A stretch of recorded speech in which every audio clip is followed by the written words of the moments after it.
Vacationers who packed bathing suits for Bermuda instead bundled in sweaters as their cruise ship docked in Halifax on Sunday morning, their travel plans derailed by a burgeoning hurricane. Norwegian Dawn, which has a guest capacity of 2,300, was originally supposed to spend 7 days on a round trip from Boston to Bermuda. But it swept into Halifax on Sunday morning instead on its first stop in the Maritimes, an itinerary change thanks to Hurricane Florence. The ship will also visit Sydney, NS, St. John, NB, and Bar Harbor, Maine, before heading back to Boston. It was a smidge above 10 degrees in Halifax, compared to nearly 30 degrees in Bermuda, when Christy Laguerre got off the boat with her family at around 8 a.m. Speaking from the windy Halifax waterfront, Laguerre said Norwegian Cruise Line, which operates nearly 20 cruise ships, told her about the change at around 10 p.m. the night before it left Boston on Friday. "We didn't really get enough time to repack or anything, so it was frustrating, to say the least," said Laguerre of Lowell, Massachusetts. "We understand why they did it, but we're all disappointed. It would have been better if it was another tropical destination, but going somewhere so far north when we were expecting sunny weather and beaches, it was a tough pill to take."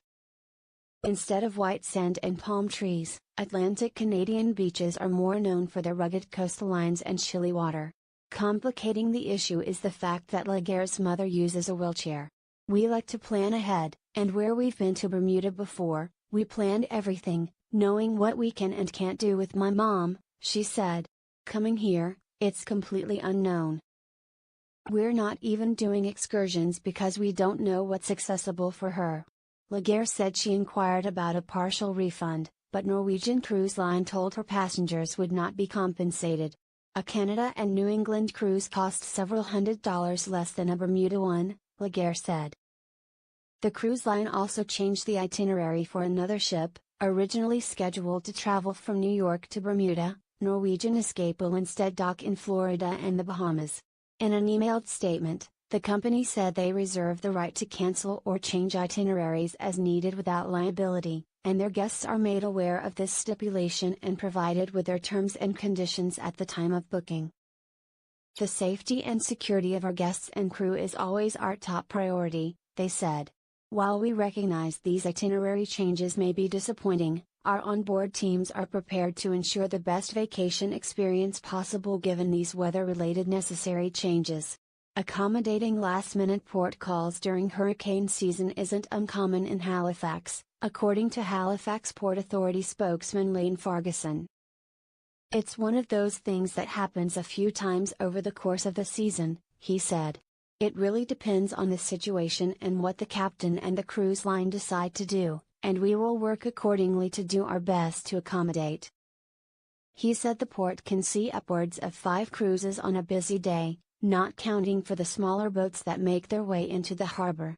Ferguson added that this year is on track to be one of their best seasons yet, with around 200 expected cruise vessel calls carrying around 300,000 total guests. "Halifax is a destination for cruises because of the great tourism offerings that are there," he said. "It's a very walkable, tourist-friendly waterfront, and the businesses that cater to cruises really do extend that season into September and October." Despite the crisp morning weather on Sunday, the sun shone brightly overhead, casting ripples of light into Halifax's world-famous harbor. It was a pleasant sight for cruise passengers Lee and Daniel Boulanger of Connecticut, who said the diversion wasn't an issue for them.